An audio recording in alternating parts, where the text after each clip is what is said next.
Esta es una producción de Grupo Fórmula. Y ahora me da mucha alegría, de verdad, que me haya aceptado, y le aprecio mucho, que el doctor Arturo Erdeli me haya aceptado esta llamada. Es actuario, doctor en matemáticas, sí, por la UNAM, que es un especialista, el doctor Arturo Erdeli, y actuario también. Es en esta hora, en este tema de la pandemia, las cifras, porque hay una serie de cifras que bailan de un lado para otro. Hay una realidad alternativa que es la oficial a veces. Cuando estamos en la tercera ola, el presidente de la República lo califica como un pequeño rebrote. Cuando estamos en niveles que no se vieron en ningún momento de la primera oleada, claro, con menos muertos, es cierto, pero con una tendencia alcista. Y pues, Arturo, muchas gracias y gracias por contestarme. Buenas tardes. ¿Qué tal, Joaquín? Muy buenas tardes, a tus órdenes. Gracias, Arturo. ¿Qué debemos creer de las cifras de la pandemia? Porque hay una danza de cifras y a la vez hay tantas y luego contradictorias que vivimos una confusión, ¿no? Yo creo que ha habido una muy mala estrategia de comunicación por parte del gobierno federal en lo que se refiere a las cifras oficiales de casos COVID-19 en México. O sea, los datos ahí están. Afortunadamente tenemos datos abiertos, ¿no? Quizá lo que les ha fallado es explicarnos de mejor manera dónde está la información, pero bueno, quienes nos dedicamos a esto del análisis de datos, pues nos las ingeniamos para tratar de descifrar cómo van las tendencias, y creo que en ese aspecto sí hay suficiente información como para tener idea en dónde estamos parados. ¿En dónde estamos parados, doctor Arturo Erdeli, hoy? Nos encontramos pues en un franco repunte. Ya todas las entidades federativas del país, en mayor o menor grado, presentan un repunte de casos, ¿no?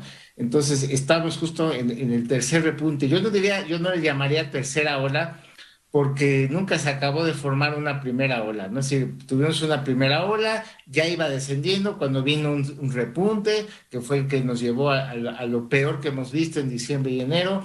Luego tuvimos un diciembre a partir de febrero que se nos acabó, y parecía que se iba ahora sí a acabar de formar una ola, pero a finales de mayo empezaron los repuntes otra vez, y pues estamos en un tercer repunte. Entonces, como una gran ola que no acaba de formarse y que vuelve a repuntar.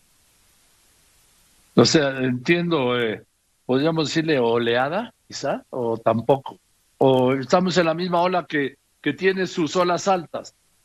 Sí, o sea, a lo que me refiero es que nunca hemos llegado a tener un control epidémico como sí lo han tenido, por ejemplo, algunos países de Europa. Quizás recordarás que después de una primera ola que tuvieron en Europa, tuvieron como un par de meses en el verano que verdaderamente lograron un control epidémico y que incluso reabrió muchas actividades. Ya después vino un rebrote de la epidemia. Eso que vivieron por un par de meses varios países de Europa el año pasado, nosotros no lo hemos vivido. Nuestro personal médico no ha tenido descanso, solo ha ido aumentando, disminuyendo la intensidad, pero hasta el momento México no ha logrado un control epidémico, entendiendo por esto que digamos desde su último pico los contagios hayan descendido un 95%. Eso no lo hemos visto, ¿eh? Estuvimos cerca ahora a finales de mayo de lograrlo, pero pues vino otra vez el repunte. Al parecer pues las nuevas variantes, las campañas electorales, esta necesidad de intentar retornar los niños a clases presenciales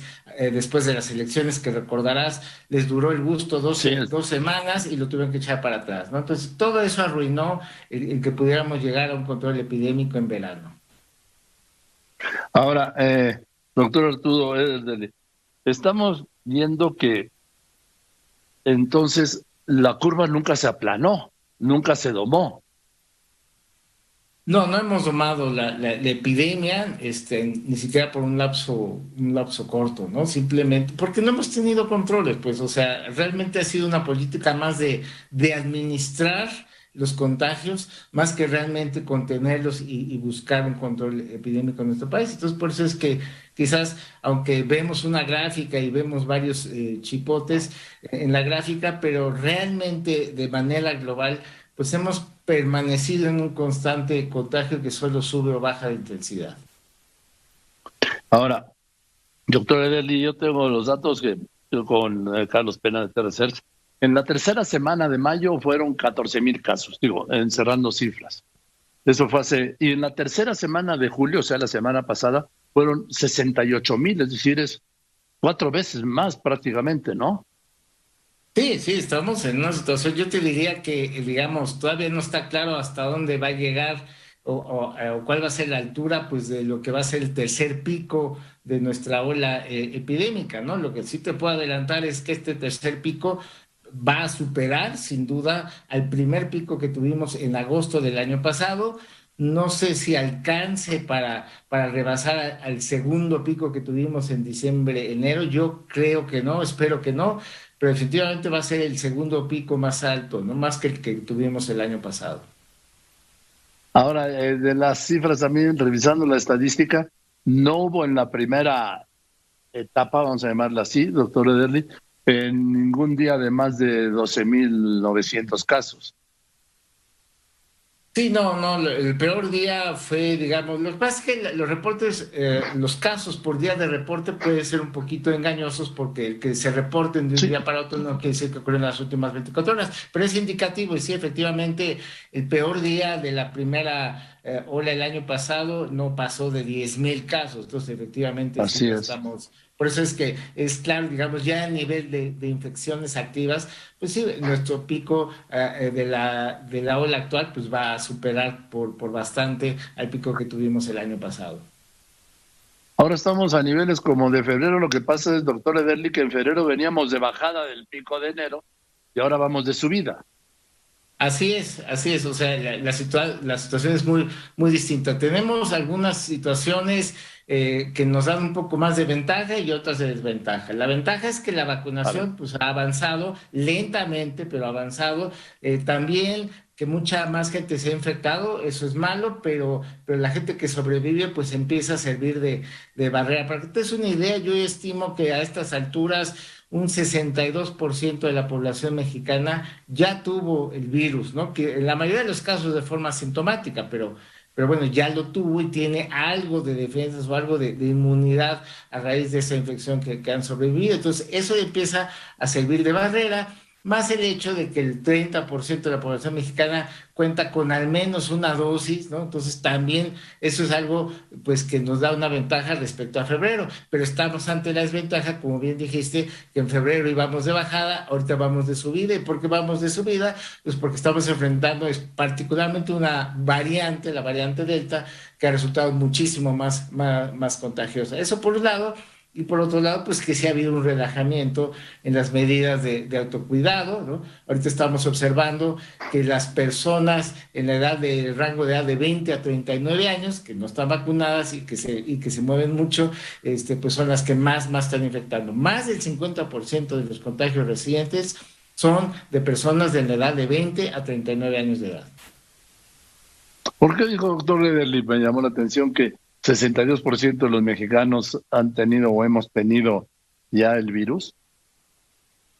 Sí, así es, y es fácil saber de dónde viene. Quizás recuerdes que en diciembre nos presentaron en las conferencias vespertinas de la Secretaría de Salud un estudio que hizo el Instituto Nacional de Salud Pública, que con corte a mediados de noviembre del año pasado, ellos hicieron un muestreo serológico en todo el país y determinaron que a esa fecha el 25% de la población mexicana ya había tenido contacto directo con el virus. Y en aquel entonces, 25% de la población, estamos hablando como de 31 millones de mexicanos, ¿no? Y solo llevábamos como 1 millón de casos confirmados. Es decir, que hay que multiplicar por 30, ese es el factor, multiplicar por 30 los casos confirmados, para dar idea de cuál es el verdadero tamaño de los contagiados, de los que ya se han contagiado en México. Si ahorita tú multiplicas por 30 la cantidad de casos confirmados, que son 2.6 millones, pues ya estás hablando de más de 75 millones de mexicanos que van a representarte pues un porcentaje ya como del 62% de la población. A ver, doctor Ederle, ¿me quiere decir que en lugar de estos 2.666.444 casos positivos o contagios, estamos hablando de 62 millones de contagios que no nos han dicho? No, 62% de la población, estamos hablando de aproximadamente 77.8 millones de mexicanos. No es que no nos lo hayan dicho, o sea, lo que pasa es que no son muy claros para explicar, ¿no? O no hacen énfasis en lo que no les gusta hacer énfasis desde el gobierno, pero sí, con datos del propio gobierno uno puede estimar que casi 78 millones de mexicanos ya han tenido contacto directo con el virus, la gran mayoría de forma asintomática, ni cuenta se dieron, pero de ese es el tamaño, ¿no? Y esos 78 millones son aproximadamente 62% de la población mexicana. Entonces, entre esos que ya se infectaron y pues los que han ido alcanzando vacunación, pues ya empiezan a hacer una barrera, ¿no? Aquí lo que nos está jugando en contra definitivamente es una variante pues mucho más contagiosa que la variante Delta y que obviamente se está yendo duro contra los grupos de edad que no están vacunados y que tienen mucha movilidad, como son las personas de 20 a 39 años de edad. Estoy hablando con el doctor Arturo Ederle, actuario y doctor en ciencias matemáticas, por supuesto, por la UNAM. Doctor, en las cifras de muertos, ¿se puede aplicar un factor parecido? No, para la cifra de muertos es otro factor, es importante que bueno que lo preguntas.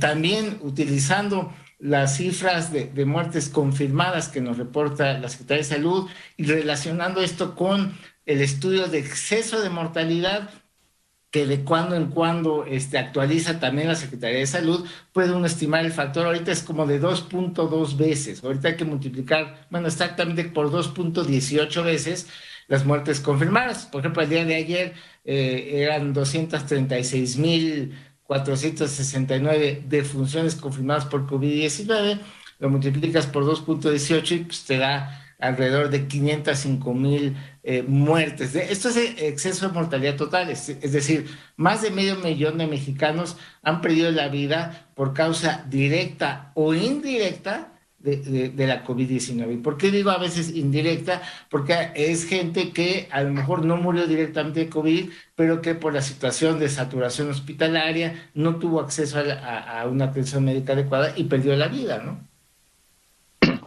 Ahora, doctor, entonces estos sí son realmente otros datos, ¿no? De los datos oficiales.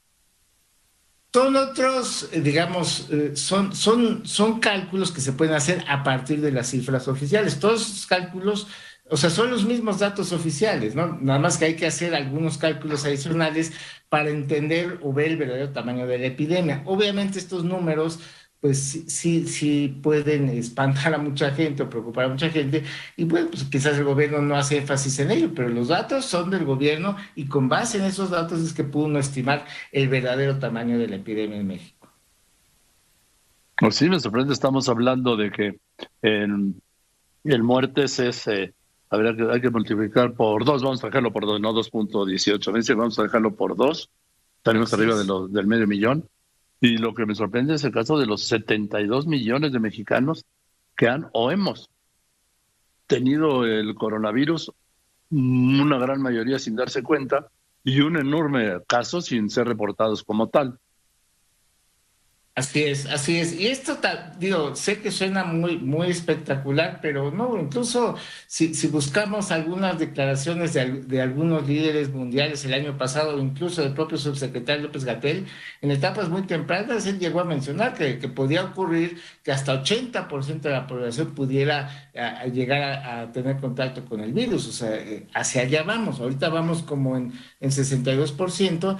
Pero en lo que resta del año, pues sí podemos llegar fácilmente a algo cercano al 80% de la población que haya tenido ya contacto directo con el virus. Insisto, en la gran mayoría de los casos o de forma asintomática o de forma leve. Bueno, quizá la gran diferencia ahora, doctor Ederle, de la primero y segundo picos es el número de muertes, porque las muertes no han crecido en la misma línea que han crecido los contagios, al contrario. Mientras que, por ejemplo, el 30 de diciembre con casi 13,000, el 5 de febrero con casi 13,000, las muertes fueron en un día 1,300 y en el otro 1,200. Ahora ayer fueron 235, con prácticamente el mismo número de contagios. Es correcto, porque es justamente gente joven la que más se está contagiando ahorita y que tienden a sobrevivir mejor.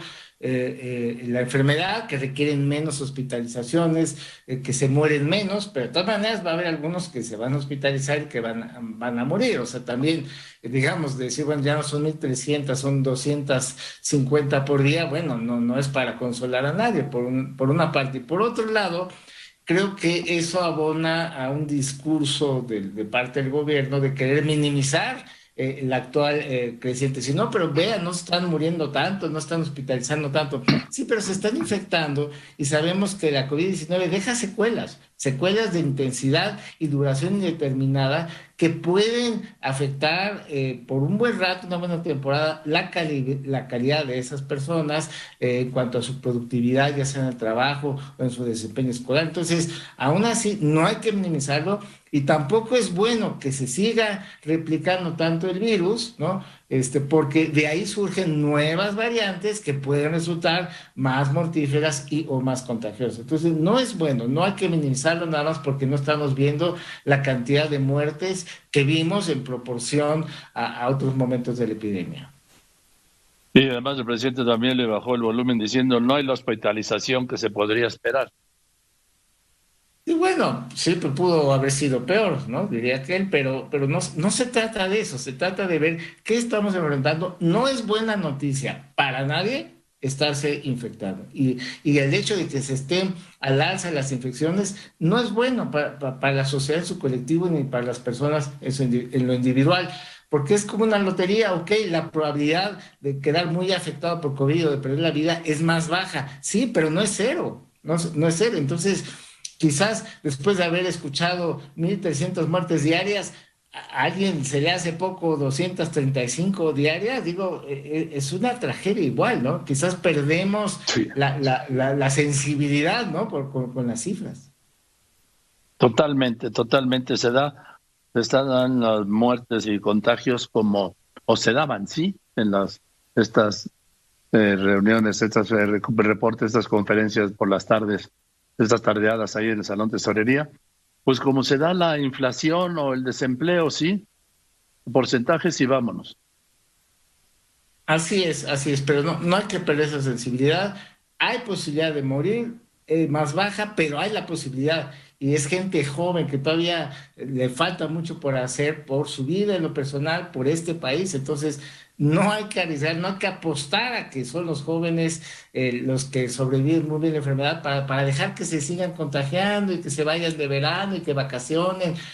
Lo que sucede es que, digo, entiendo la parte que mencionan desde el gobierno que hay que equilibrar, o sea, no puede cuidarse nada más el frente de salud y descuidar totalmente la parte económica, porque pues también la gente tiene que vivir de algo. Eso se entiende, pero ha faltado una mayor cultura de la prevención adecuada. Ya sabemos que la principal forma de transmisión es por aerosoles y falta seguir haciendo énfasis en la mejor herramienta que tenemos para protegernos, que es el uso correcto de cubrebocas, pero nuestras autoridades nunca han sido un ejemplo de uso de cubrebocas. Ya ahorita ya es raro ver a nuestras autoridades usando un cubrebocas en público y ellos Sí, ¿no? deberían de seguir siendo un ejemplo del uso de esta herramienta que sigue siendo útil para todos, ¿no? Incluso para gente que ya esté vacunada, pues la vacunación le va a evitar que tenga una forma grave o mortal de COVID-19, pero no la forma leve y no las secuelas. Entonces, vacunados o no, jóvenes o no, todos debemos seguir usando un buen cubrebocas.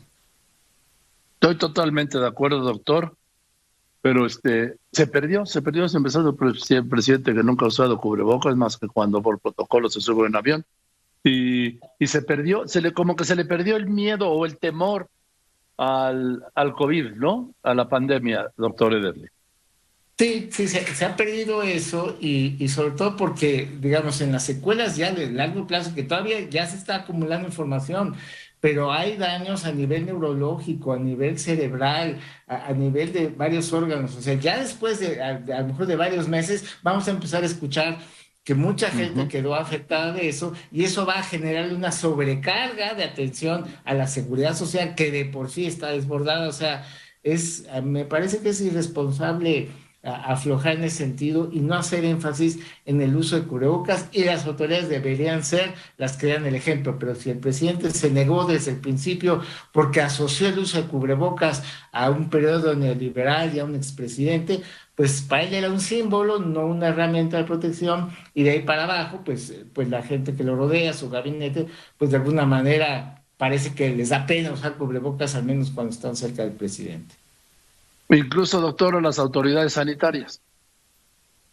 Las mismas, ¿no? El mismo, digamos, hay muchísimas imágenes en las que el subsecretario de Salud no trae cubrebocas en lugares cerrados, y a veces cuando lo trae mal puesto, ¿no? Hoy estaba el secretario de Salud y el subsecretario de Salud sin cubrebocas.